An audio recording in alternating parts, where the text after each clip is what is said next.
It's been almost a year and a half, and he hasn't offered any apologies. He hasn't said it was a mistake, and now he's sitting on the stand crying. I've been crying every day. I cry every day. He gets to look at his mom. He gets to look at his child. I no longer get to look at my son. He no longer gets to look at his child. And it's not right.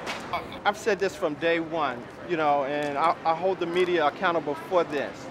I said that if Mehserle had honestly made a mistake, he would have told his mother first. And on his behalf, his parents would have stood up and said to the Grant family, especially a mother who lost her only son, that we're so sorry for what our son had done. And if you can, please forgive us, because it was an honest mistake. Had he said that night on the platform, right after the shooting, I made a mistake, it would have been more honestly felt from his heart that he truly made a mistake. We've cried for a year and a half and been condemned by his people for our pain of a loss of our loved one.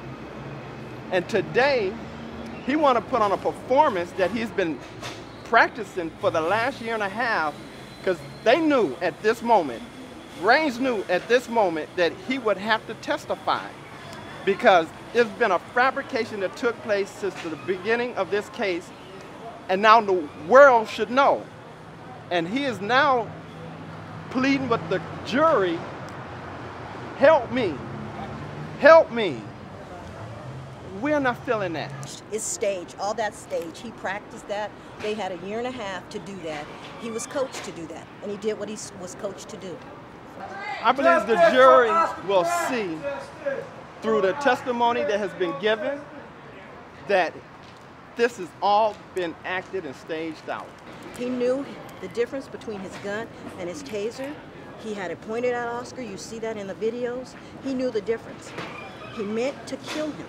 Just what he did. You would not use a taser if you think somebody has a gun. You would use legal force with legal force.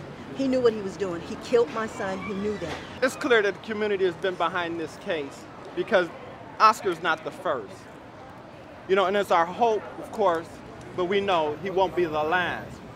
But the community is making their voice be heard by standing behind us and said, we're tired of police brutality, and that we have today a weapon that will work, and that is a video camera, a cell phone, that we could document the wrongs that these police officers commit, and thereby, if the system will work for us, take these officers to trial and hold them accountable for the police brutality that they bring against especially black and brown men.